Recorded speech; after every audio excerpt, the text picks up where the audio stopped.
이번 시간에는 1을 하여 생긴 에너지에 대해서 알아보도록 하겠습니다. 먼저 학습 목표부터 살펴볼게요. 첫 번째, 1과 에너지의 관계를 설명할 수 있다. 두 번째, 중력에 대해 한 일을 위치 에너지로 표현하고 중력이 한 일을 운동 에너지로 표현할 수 있다. 그래서 이번 시간에는 추가 높은 곳에 있는데요. 이 추가 높은 곳에 있기 때문에 가지는 에너지는 어느 정도일까? 그리고 어떤 에너지를 가지는가? 그리고 이 추가 떨어질 때에도 에너지가 생기게 되는데 이때 어떤 에너지가 생기고 또 그 에너지의 종류는 무엇인지에 대해서 오늘 배워보도록 하겠습니다. 네, 먼저 에너지란 무엇인가에 대해서 살펴보도록 할게요. 우리 에너지, 영어로 알파벳 E로 시작을 하죠. 그래서 에너지는 E로 표현을 합니다. 알파벳 E 대문자로 표현을 하고요. 에너지의 정의는 일을 할 수 있는 능력을 에너지라고 얘기를 해요. 그래서 에너지가 있으면 일을 할 수가 있습니다. 또 반대로 일을 받으면 에너지가 생기게 돼요. 에너지가 있으면 일을 할 수 있고 일을 받으면 에너지가 생기게 됩니다. 자, 이렇게 얘기를 들으면 이게 무슨 얘기일까 잘 이해가 안 되실 텐데요. 우리 그림을 통해서 좀 살펴보도록 할게요. 네, 여러분들 교과서에도 있는 그림인데요. 이 남자가 지금 추를 들어 올리고 있어요. 추의 이동 방향은 윗방향이 되겠죠. 원래 바닥에 있었던 추를 위로 올리고 있습니다. 근데 이 사람은 지금 도르래를 이용해서 추를 당기고 있는데요. 그래서 이 줄은 이 사람은 아랫방향으로 당기고 있지만 이 줄에 연결된 추는 윗방향으로 힘을 받고 있어요. 그래서 추에 작용하는 힘의 방향은 위방향이 되겠습니다. 자, 그러면 추에 힘이 작용했고 힘의 방향으로 이동을 했으니까 이 사람은 과학으로서의 일을 했다고 볼 수가 있을까요? 네, 이 사람은 과학적으로 일을 했다라고 얘기를 할 수가 있고요. 자, 그러면 반대로 이 추 입장에서는 남자가 하는 일을 받았습니다. 추는 일을 받게 되고요. 일을 받게 되면 에너지로 저장이 돼요. 물체의 추의 에너지로 저장이 됩니다. 받은 일의 양만큼 추는 에너지를 가지게 되는 거예요. 자, 그러면 밑에 있는 글씨 한번 읽어볼게요. 사람이 추를 들어 올리는 일을 하고요. 그 추는 그만큼의 일을 받았습니다. 그러면 받은 만큼 추는 에너지를 가지게 되는 거예요. 자, 그 옆에 있는 그림 한번 볼게요. 이번에는 이 남자가 추를 떨어뜨렸어요.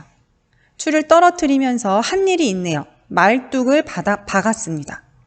그래서 이 추가 원래 에너지를 가지고 있었는데 이 에너지라고 하는 것은 일을 할 수 있는 능력이기 때문에 에너지가 말뚝을 박는 일을 할 수가 있는 거예요.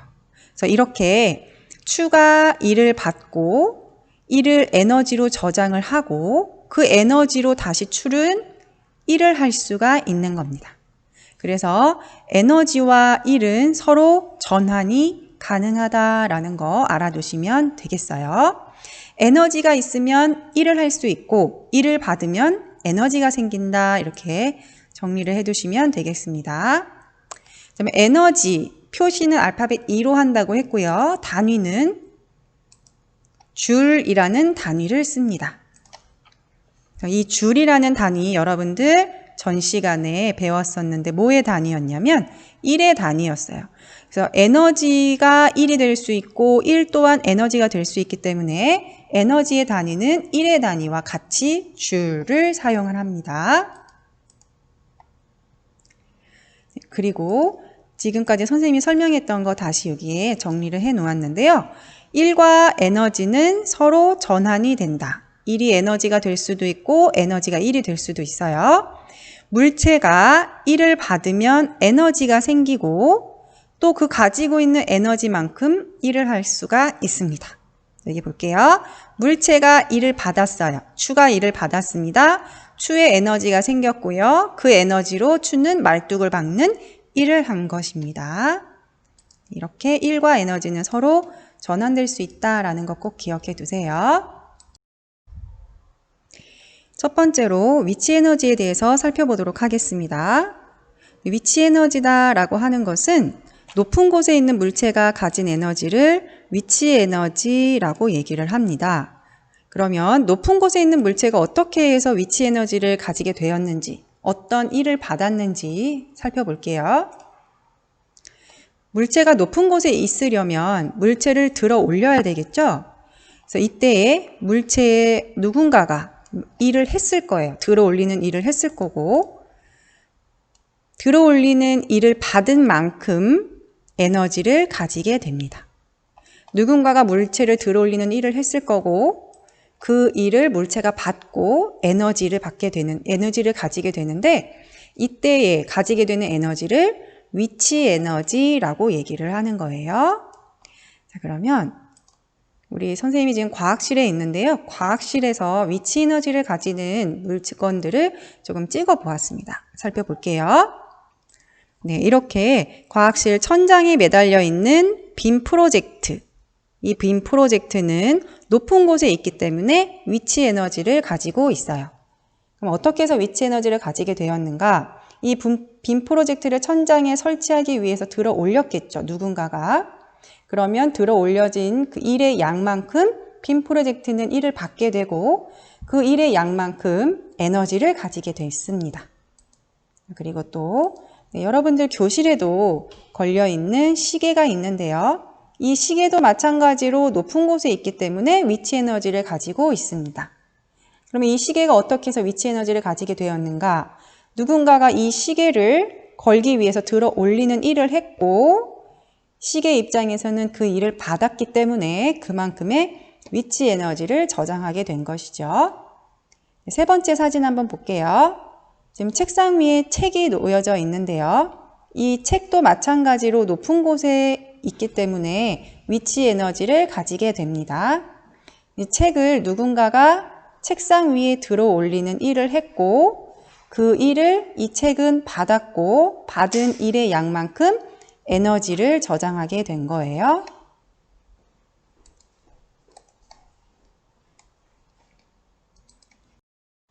그러면 이번에는 물체가 가지고 있는 위치 에너지의 양을 어떻게 계산할 수 있는지에 대해서 살펴보도록 하겠습니다.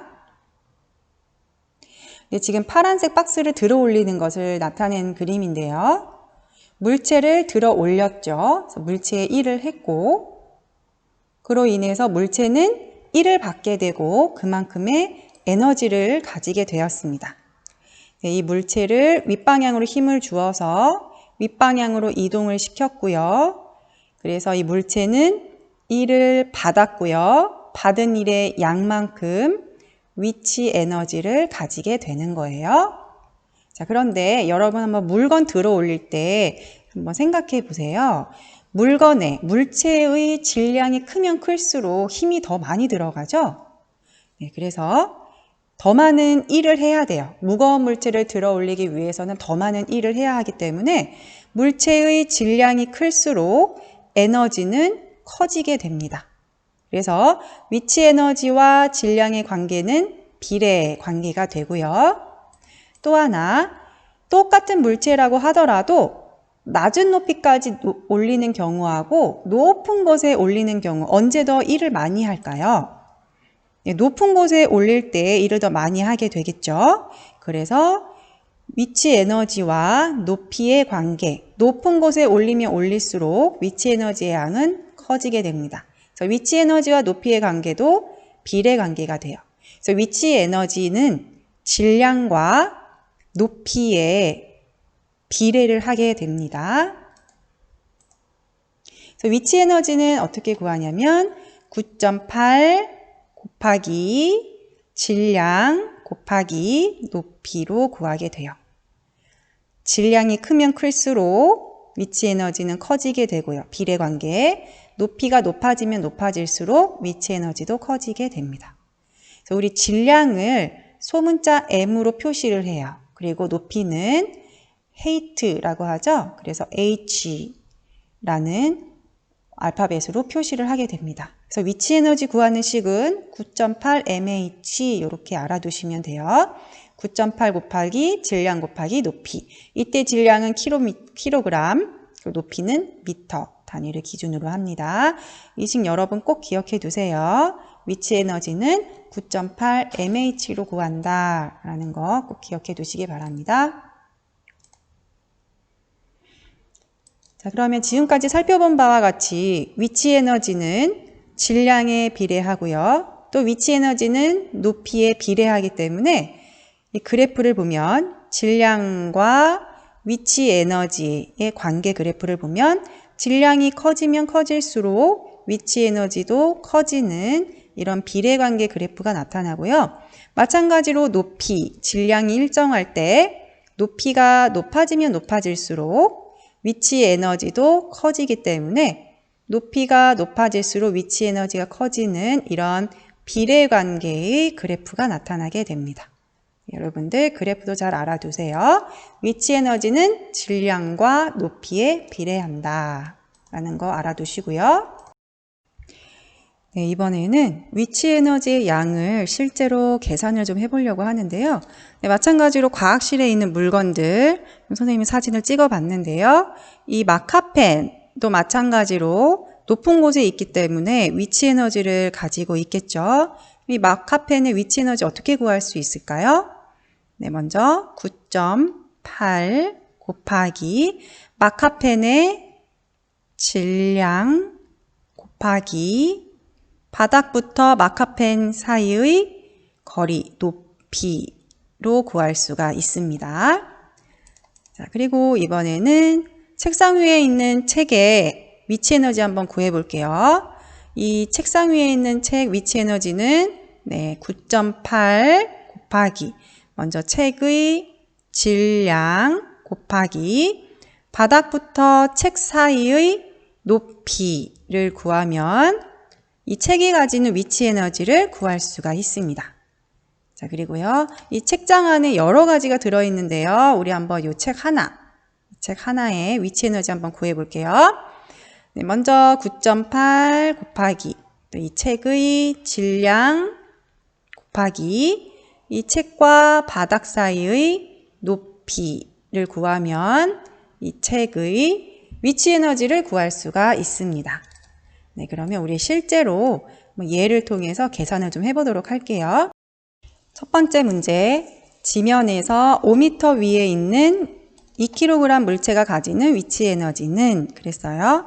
높이가 5m, 질량 2kg이네요. 그 다음에 위치 에너지 구하는 식은 9.8 mH.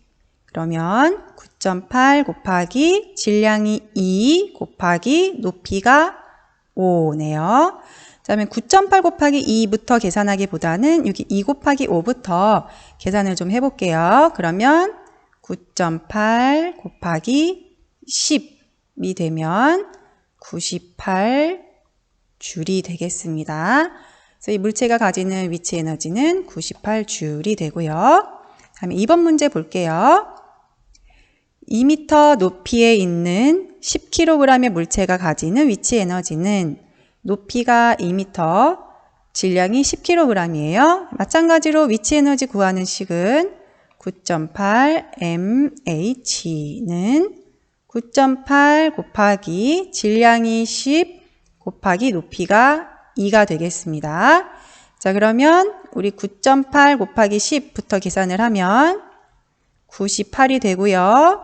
98 곱하기 2 하게 되면 196줄이 되겠네요.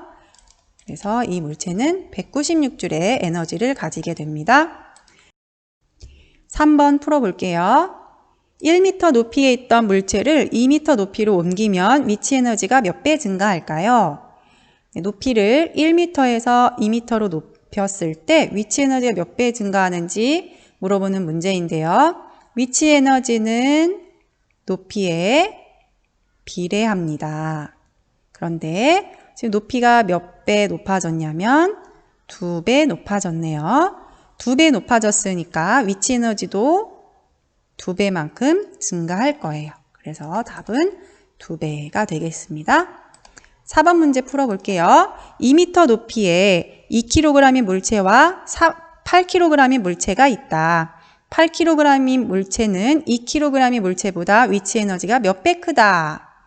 네, 마찬가지로 위치 에너지는 질량에 비례하죠. 그런데 8kg은 2kg보다 몇 배 질량이 크냐면 4배 질량이 커요. 그렇기 때문에 위치 에너지도 몇 배만큼 크냐면 4배만큼 크겠습니다. 높이가 같으니까요. 둘의 물체에. 그래서 답은 4배가 될게요. 그러면 이번에는 운동 에너지에 대해서 살펴보려고 하는데요. 운동 에너지는 말 그대로 운동하는 물체가 가지는 에너지예요. 움직이는 물체가 가지는 에너지를 운동 에너지라고 얘기를 합니다. 기차가 앞으로 가고 있어요. 기차가 앞으로 가고 있는 운동을 하고 있죠. 이동을 하고 있죠. 그래서 이것도 마찬가지로 운동 에너지를 가진다라고 얘기를 하고요. 버스도 마찬가지로 앞으로 이동을 하고 있습니다. 운동하고 있어요. 움직이고 있는 물체는 모두 운동 에너지를 가지기 때문에 이 버스도 운동 에너지를 가지고 있습니다. 하늘을 날아다니는 비행기 또한 비행기 움직이고 있기 때문에 비행기 운동 에너지를 가지고요. 그리고 또한 이 비행기는 지면에서 높이 있죠. 높이 있는 물체이기 때문에 이 비행기는 위치 에너지도 가지고 있습니다.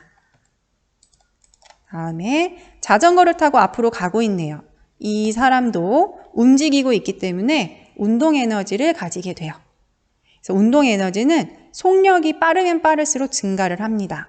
그래서 차를 타고 이동을 할 때 차가 빠르게 달릴 때 사고가 나면 차가 많이 부서지게 되고 사람도 다칠 수가 있는 거예요. 왜냐하면 그 차는 에너지를 많이 가지고 있었기 때문에 충돌을 하게 되면 그만큼 충격이 커지게 됩니다. 그래서 여러분들 자전거 탈 때 조심해서 타시길 바랄게요. 이번에는 운동 에너지의 양을 구하는 방법에 대해서 살펴보도록 하겠습니다. 네, 먼저 이 추가 높은 곳에 있네요. 그러면 이 추가 가지고 있는 에너지는 무슨 에너지 가지고 있을까요? 네, 위치 에너지를 가지고 있었습니다. 자, 그런데 아직 정지 상태이기 때문에 이 추는 운동 에너지는 가지고 있지 않을 거예요. 움직이지 않으니까요. 자, 그런데 이 추를 떨어뜨렸어요. 이 추를 떨어뜨리면서 이 추가 움직이게 되었습니다. 이 추가 움직이게 되니까 이때는 어떤 에너지를 가지게 됐어요? 운동 에너지를 가지게 되었어요. 움직이니까요. 그래서 이 에너지, 가지고 있던 운동 에너지를 가지고 말뚝을 박는 일을 하게 되었습니다. 자, 그러면 이 추가 무거울수록 말뚝을 더 깊이 박을 수 있을까요? 추가 가벼울수록 말뚝을 더 깊이 박을 수 있을까요? 네. 이 추가 무거울수록 말뚝을 더 깊이 박을 수 있겠죠? 일을 더 많이 할 수가 있어요. 그래서 이 운동 에너지는 질량에 비례하게 됩니다. 또한 이 추가 떨어지는 속력이 빠르면 빠를수록 말뚝을 더 깊이 박을 수 있을까요? 아니면 느리게 떨어질수록 말뚝을 깊게 박을 수 있을까요? 네, 속력이 빠를수록 더 깊게 말뚝을 박을 수가 있어요. 그래서 운동 에너지는 질량에 비례하고요. 속력에 비례하는데 여기서 주의할 점이 있습니다. 속력은 속력의 제곱배의 만큼 비례를 하게 돼요. 자, 그러면 이 부분 더 정리를 좀 해보도록 할게요. 네, 물체의 질량이 클수록 에너지의 양은 커진다. 그래서 운동 에너지와 질량과의 관계는 비례 관계가 되겠습니다. 다음 또 이어서 보겠습니다. 물체가 빠르게 움직일수록 에너지의 양이 커진다. 그래서 운동 에너지와 속력의 제곱의 관계가 비례 관계가 됩니다. 이게 조금 더 볼게요. 그래서 속력이 만약에 2배만큼 빨라지면 운동 에너지가 2배만큼 커지는 것이 아니라 2의 제곱배만큼 커져요. 그래서 2의 제곱배 하면 4배가 되겠죠. 마찬가지로 속력이 3배만큼 커진다 라고 한다면 운동 에너지는 3의 제곱배만큼 커지게 돼요. 그래서 3 곱하기 3 하면 9배가 되겠죠. 그래서 운동 에너지는 속력의 제곱배만큼 비례한다라는 것도 알아두시고요. 자, 그러면 운동 에너지 구하는 식이 어떻게 되냐면 2분의 1 곱하기 질량 곱하기 속력의 제곱으로 구합니다. 그래서 2분의 1 m 질량이고요. v 속력이에요. v 제곱. 2분의 1 mv 제곱으로 운동 에너지의 양을 구할 수가 있습니다. 그래서 운동 에너지와 질량, 운동 에너지와 속력의 제곱의 관계 그래프를 보시면 속력이 일정할 때 질량이 커지면 커질수록 운동 에너지 또한 증가하게 됩니다. 그래서 이렇게 비례하는 그래프가 그려지게 되고요. 이번에는 질량이 일정할 때에는 속력의 제곱배가 커지면 커질수록 운동 에너지 또한 증가하게 되어서 이렇게 비례하는 그래프가 그려지게 됩니다. 자, 여러분 여기서 주의할 것은 속력에 비례하는 것이 아니라 속력의 제곱배에 만큼 운동 에너지가 증가한다라는 것 또는 감소한다라는 거 알아두시기 바라겠어요. 자, 그럼 한번 운동 에너지 한번 구해 볼게요. 먼저 이 기차가 움직이고 있는데요. 이 기차의 운동 에너지 구해 볼게요. 2분의 1 곱하기 이 기차의 질량 곱하기 기차의 속력의 제곱을 하면 운동 에너지를 구할 수가 있습니다. 이 버스의 운동 에너지 또한 2분의 1 곱하기 이 버스의 질량 곱해 주시고요.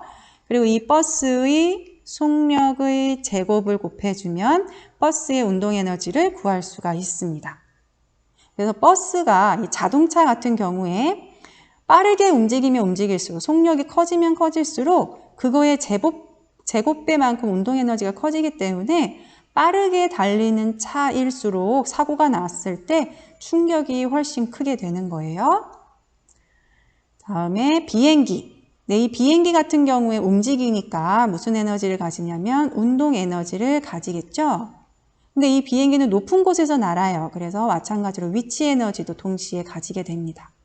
그래서 이 비행기 운동 에너지는 2분의 1 곱하기 질량 곱하기 속력의 제곱으로 구하고요.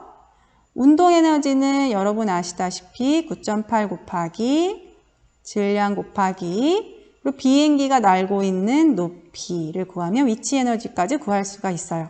그래서 이 비행기가 가지고 있는 에너지는 이 운동 에너지와 위치 에너지를 합하면 알아낼 수가 있습니다. 그래서 운동 에너지 마지막으로 우리 자전거를 타고 있는 이 사람의 운동 에너지를 구해보면 2분의 1 곱하기 질량 곱하기 속력의 제곱으로 이 사람이 타고 있는 자전거의 운동 에너지를 구할 수 있고요. 자전거도 마찬가지로 속력의 제곱에 운동 에너지가 비례하기 때문에 자전거의 속력이 빠르면 빠를수록 사고가 났을 때 더 크게 날 수가 있어요. 그래서 여러분들 천천히 자전거를 타서 안전하게 운행하시길 바라겠습니다. 이번에는 실제로 운동 에너지를 한번 구해보도록 하겠습니다. 2kg의 물체가 2m/s의 속력으로 움직일 때 운동 에너지는 얼마인가 이거 구해야 되는데요. 운동 에너지 구하는 식은 2분의 1 mv 제곱이에요. 그러면 2분의 1 곱하기 질량이 2 곱하기 속력이 2의 제곱이 되겠습니다. 그러면 2 약분돼서요. 2의 제곱만 남았네요. 2 곱하기 2는 4. 그래서 운동 에너지는 4줄이 되겠습니다. 2번 문제 풀어볼게요. 4kg의 물체가 3m/s 속력으로 움직일 때 운동 에너지는 마찬가지로 운동 에너지 구하는 식은 2분의 1 mv 제곱이고요. 2분의 1 곱하기 질량이 4 곱하기 속력이 3의 제곱. 그러면 약분하면 2 되고요. 2 곱하기 3의 제곱은 3, 3은 9가 되겠네요. 2 곱하기 9는 18줄이 되겠습니다. 3번 풀어보도록 하겠습니다. 물체의 속력이 2배만큼 빨라지면 운동 에너지는 몇 배 증가할까? 속력이 2배 빨라지게 되면 운동 에너지는 속력에 비례하는 것이 아니고 속력의 제곱에 비례하기 때문에 속력이 2배만큼 빨라지면 2의 제곱배만큼 증가하게 돼요.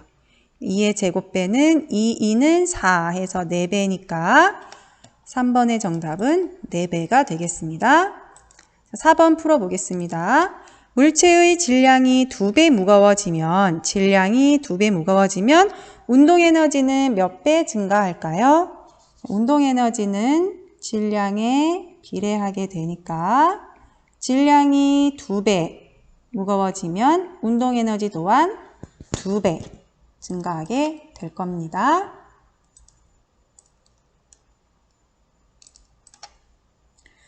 자, 이번에 스스로 확인하기를 한번 풀어보려고 하는데요. 우리 전 시간에 이 문제는 다음 시간에 풀겠습니다 라고 했던 문제가 있습니다. 그래서 115페이지 한번 펴서 2번 풀어볼게요. 질량이 100g인 물체를 2m 높이에서 가만히 놓아 떨어뜨렸다. 물체가 바닥에 도달할 때까지 중력이 물체의 한 일의 양은 얼마인지 구해보자. 네, 물체가 한 일의 양을 구하라고 했는데요. 물체에 일을 해줄 수 있다는 얘기는 그 물체가 에너지를 가지고 있었다라는 얘기가 되고 그 가지고 있었던 에너지만큼 일을 할 수가 있기 때문에 그 물체가 가지고 있는 에너지의 양과 일의 양은 같게 됩니다. 그러면 우리는 이 물체의 에너지 양을 구하면 얼마만큼의 일을 했는지를 알아낼 수가 있는데요. 자, 물체의 질량이 100g이고요. 2m 높이에 있었대요. 그러면 이 물체가 가지는 에너지는 무슨 에너지일까요? 네, 위치 에너지를 가지고 있었고 그 위치 에너지의 양만큼 물체가 일을 한 겁니다. 그 다음에 위치 에너지의 양을 구하면 되겠네요. 우리 위치 에너지의 양 어떻게 구하나요? 9.8 mH 이렇게 구하는데 9.8 곱하기 질량이 100g이래요. 근데 질량의 단위는 킬로그램이어야 합니다. 자, 연습해 볼게요. 1kg은 몇 g일까요? 네, 1000g이에요. 자, 그러면 100g은 몇 kg일까요? 1000g이 1kg이니까 100g은 0.1kg이겠죠?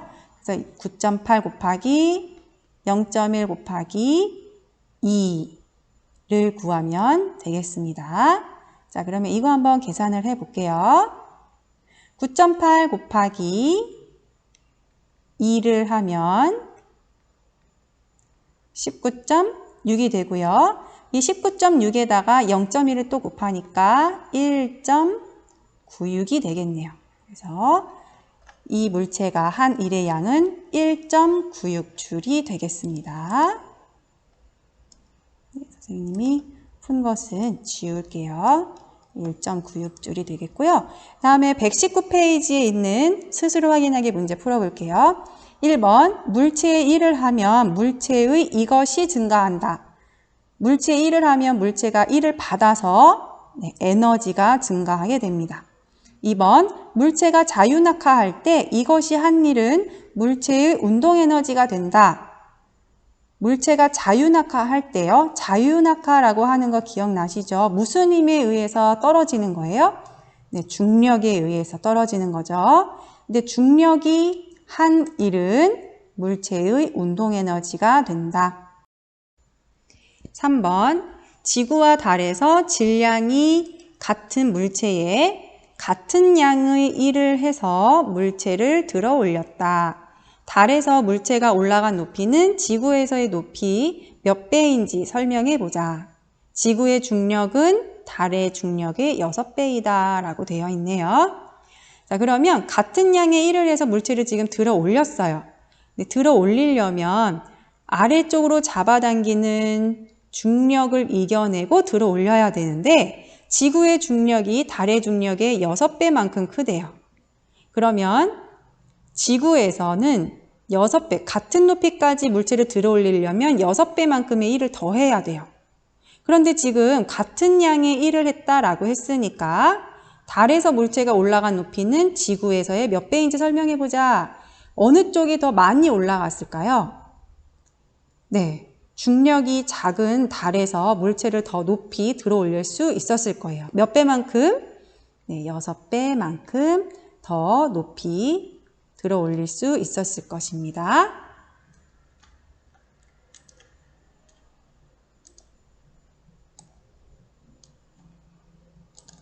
그래서 답은 6배가 됩니다. 그 다음에 오른쪽에 있는 조그만한 글씨의 문제 한번 풀어볼게요. 처마에서 떨어지는 빗방울이 자유낙하를 하면 중력이 한 일이 빗방울의 이것 에너지가 되어 바닥을 파는 일을 할 수가 있다. 빗방울이 자유낙하를 하면 떨어지게 되면 중력이 한 일이 빗방울에 떨어지니까 빗방울 무슨 에너지 가지고 있어요? 네, 운동 에너지가 되어 바닥을 파는 일을 할 수가 있죠.